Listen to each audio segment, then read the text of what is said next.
Hello, all. In this session, we are going to deal with the topic Anglo Saxon literature or Old English literature. English is essentially a Teutonic language that the English of the 14th century grew out of the Anglo Saxons of the 5th century. Anglo Saxon literature is regarded as an early form of English literature. Anglo Saxon literature or Old English literature encompasses literature written in Anglo Saxon Old English during the 600 year Anglo Saxon period of Britain from the mid 5th century to the Norman conquest of 1066.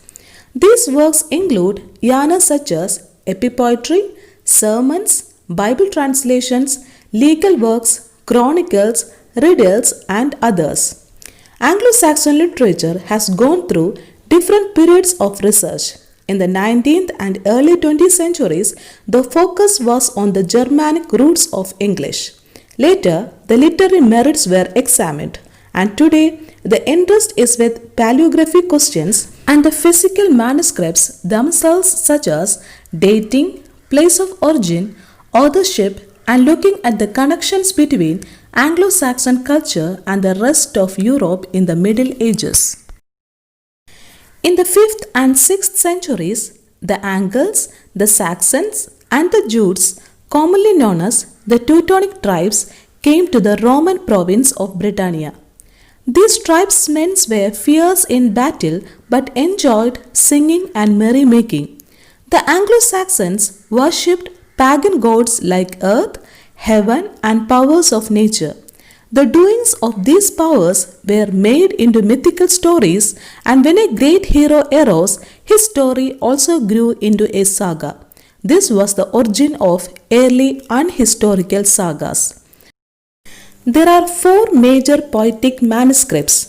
The first one is the Junius manuscript, also known as the Cadman manuscript, is an illustrated collection of poems on biblical narratives. The second one is the Exeter book is an anthology located in the Exeter Cathedral since it was donated there in the 11th century. The third one, the Vergili book, contains both poetry and prose. It is not known how it came to be in Vergili. The fourth one, the Beowulf manuscript, sometimes called the Novel Codex.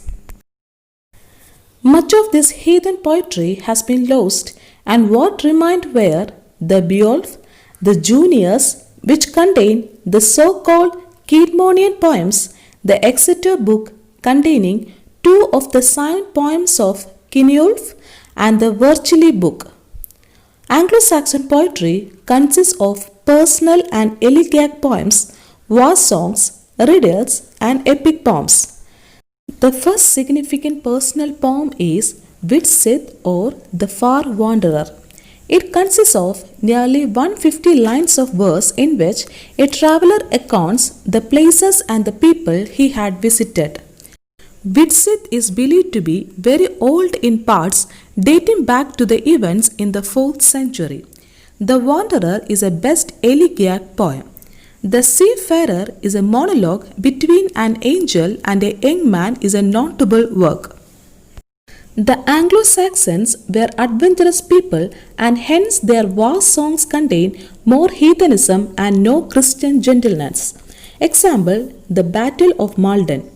The Battle of Malden, which tells us about the battle between the Danish pirates and the Earl of Malden. 325-line poem Battle of Malden celebrates Earl Byrhtnoth and his men who fell in battle against the Wilkins in 991. It is considered one of the finest, but both the beginning and end are missing, and the only manuscript was destroyed in a fire in 1731. In Dover's Lament, we have a fine picture of a Saxon singer in manly sorrows. Dover is a lyric in the style of consolation of philosophy, applying examples of famous heroes. In Wife's Complaint, a young wife has separation from her beloved. Beyond Beowulf, other heroic poems exist. Two heroic poems have survived in fragments. The Fight of Finnsburg, a retelling of one of the battle scenes in Beowulf, and Voltaire, a version of events of the life of Walter of Aquitaine. Voltaire is another epic in Anglo-Saxon literature. It describes the exploits of a famous Burgundian hero. The saga did not originate with the Anglo-Saxons. The chief significance of the Anglo-Saxon fragment is that it gives evidence that the Anglo-Saxons were familiar with the legends and the poetry of other Germanic people. The Anglo-Saxon Chronicle contains various heroic poems inserted throughout. The earliest from 937 is called the Battle of Brunanburh, which celebrates the victory of King Ethelstan over the Scots and Norse. There are 5 shorter poems: Capture of the 5 Boroughs, Coronation of King Edgar, Death of King Edgar, Death of Prince Alfred, and Death of King Edward the Confessor. One of the most curious and interesting of Anglo-Saxon poems is a collection of riddles which were considered a more dignified literary form. They are imaginative and picaresque. The Old English poetry, which has received the most attention, deals with the Germanic heroic past. The longest, which consists of 3,182 lines, and the most important is Beowulf, which appeared in the damaged novel Codex. It tells the story of the legendary hero Beowulf, who is the title character. The story is set in Scandinavia, in Sweden and Denmark, and the tale likewise probably is of Scandinavian origin. The story is biographical and sets the tone for much of the rest of Old English poetry. It has achieved national epic status on the same level as the Iliad and is of interest to historians, anthropologists, literary critics, and the students the world over. It is the oldest epic in the Germanic literature. Before it was put to writing, it existed in short pagan ballads, each celebrating some separate act of the hero. The poem deals with the adventurous exploits of Beowulf, who kills 3 dragons and is killed in the end. The scenes and the people are Scandinavian, and the poem is replete with descriptive passages. He represents the English ideal of courage and nobility. The poem throws light on the social life of the Anglo-Saxons, their love of adventure, their zest for the sea, the primitive courtly life, and so on. There are no stanzas, no rhyme, but regular alliteration in every line. Metaphysical phrases and compound words are another speciality of Anglo-Saxon poetry. The poem Beowulf is remarkable for its blending of pagan and Christian elements, and its historical value lies in describing the social life and the beliefs of pre-Christian times. The author of the poem is anonymous. It was written in the dialect of Wessex. Seamus Heaney translated Beowulf into English. The history of the poem is still a subject of controversy. It is believed that Beowulf was written about 750 or 780 AD. The story of this epic grew in the form of pagan ballads among the ancestors of the English in Denmark or South Sweden. The poem narrates the adventure of Beowulf, a young, brave man of royal blood who came from South Sweden to help the king of Danes, Hrothgar. He fought and killed a fire-breathing dragon, Grendel, who for 12 years had wasted the lands of the king of Danes. Next he slew 2 more dragons, but in his final battle with a dragon, he received a mortal wound and he breathed his last. The poem ends with the funeral of the hero. The courtly manners and customs are vividly pictured. The poem gives us an interesting picture of the lives of the Anglo-Saxons in the early days of their history. Anglo-Saxons lived in close proximity with nature, and this fondness for nature finds a remarkable expression in Old English poetry. With the growth of Christian sentiment, a new spirit appears in Anglo-Saxon literature. Paganism, fatalism, and melancholy gave place to Christian hope and faith. Caedmon and Cyniulf were the two representative poets of the Old English poetry, which was essentially religious. Caedmon is one of the 12 Anglo-Saxon poets identified in medieval sources. His story is related in the ecclesiastical history of English people by Venerable Bede. According to Venerable Bede, he was a poor cowherd of the monastery at Winby in Northumbria and was hailed in his stable by an angel who bade him sing of the creation. When he asked, "What shall I sing?"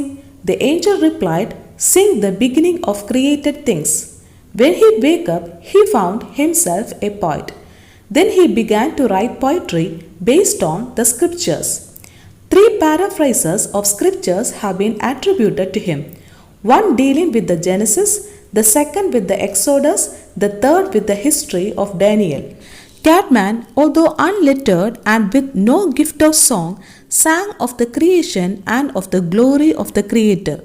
As Caedmon was divinely inspired, he composed only religious poems.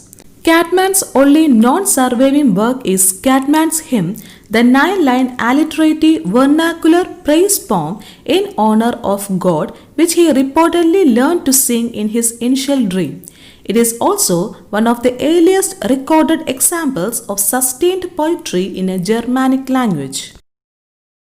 Cyniulf was a writer of great influence and a poet of genuine power, yet nothing was known of him. Cyniulf is one of the 12 Old English poets known by the name, whose work is known to survive today. He presumably flourished in the 9th century with possible dates extending in the late 8th and early 10th century. Known for his religious compositions, Cyniulf is regarded as one of the preeminent figures of Anglo-Saxon Christian poetry. A miraculous element was also entered into the story of Cyniulf's career. In his early life, he was a wandering gleeman and a lover of pleasures. Once he had a vision of the cross and started writing religious songs. Some of his poems are The Christ, Juliana, The Dream of the Rood, Phoenix, etc. The Dream of the Rood was his masterpiece and it was considered as one of the best of Old English poems. He is notable for the skill of words and phrases. His style is free and easy. In 1840, the scholar Kemble lighted upon 3 runic signatures that appeared in poems called The Christ, Juliana, Elaine, and the Fate of the Apostles. The Christ is a didactic poem and reflects the spirit of early Latin Christianity. He was the most careful artist among the older poets, notable for the skill of the verse and phrasing. His lines are flowing and his style is free and easy. With him, the English religious words moved beyond biblical paraphrase into the didactic, devotional, and the mystical. In many respects, Anglo-Saxon prose is inferior to Anglo-Saxon poetry. Anglo-Saxon poetry is flourished in the north, prose developed in the south. Bede was a master in prose. Venerable Bede was a prominent prose writer of the Anglo-Saxon period. He wrote mainly in Latin. He was an inmate of the Yarrow Monastery. An academic recluse, he dedicated his whole life into the pursuit of knowledge. His favorite subjects were history, astronomy, lives of martyrs and saints, etc. He can be called the first English historian. His monumental work is Ecclesiastical History of the English People. King Alfred caused this great work to be translated into English so that unlettered men might know their country better. Bede set to English the model of simple, lucid and unsophisticated style. Alfred's prose style owed a lot to the model founded by Bede. Alfred, the King of Wessex, in the 9th century is considered as the father of English prose. As King of Southern Anglo-Saxon Kingdom of Wessex from 871 to 899, Alfred is noted for his defense of the kingdom against the Danish Vikings. Among the books Alfred translated were Bede's Ecclesiastical History of English People, Soliloquies of Saint Augustine of Hippo, Universal History of Horatius, and the Consolation of Philosophy of Boethius, the most popular philosophical handbook of the Middle Ages. Alfred, the king's most enduring work was his legal code, reconciling the long established laws of the Christian kingdoms of Kent, Mercia, and Wessex. These formed Alfred's Deeming or Doom book, the Books of Laws. He was the pioneer among Anglo-Saxon prose writers. He aimed at improving the lamentable state of English learning. He began to learn Latin so that he might translate the works that would be helpful to the people. Anglo-Saxon Chronicles was also inspired and organized by him. It is a record of the deaths of kings beginning with Caesar and the installation of bishops. His prose style was highly Latinized one. Alfric and Wulstan were the prominent figures in the field of prose. Alfric wrote a refined, lighter and clearer and more musical prose. Catholic homilies and lives of the saints are the most important works of this monk. Wulstan was the Archbishop of York. His Sermo Lupiad Anglos is the most forceful prose in Old English, composed by the master of oratory using the devices of rhyme, assonance and alliteration. Anglo-Saxon prose is much nearer than Anglo-Saxon poetry to modern English. With the Norman conquest, the poetry almost destroyed, but in spite of changes during 300 years of their domination, prose retained its status. Alliterative verse. Virtually all Old English poetry is written in a single meter, a 4-stress line with a syntactical break or caesura between the second and third stresses and with alliteration linking the two halves of the line. This pattern is occasionally varied by 6-stress lines. The poetry is formal, drawing on a common set of stock phrases and phrase patterns. Other standard devices of this poetry are the kenning, a figurative name for a thing usually expressed in a compound noun. That's all about the topic Anglo-Saxon literature or Old English literature. Hope you understood the topic. Thank you for watching.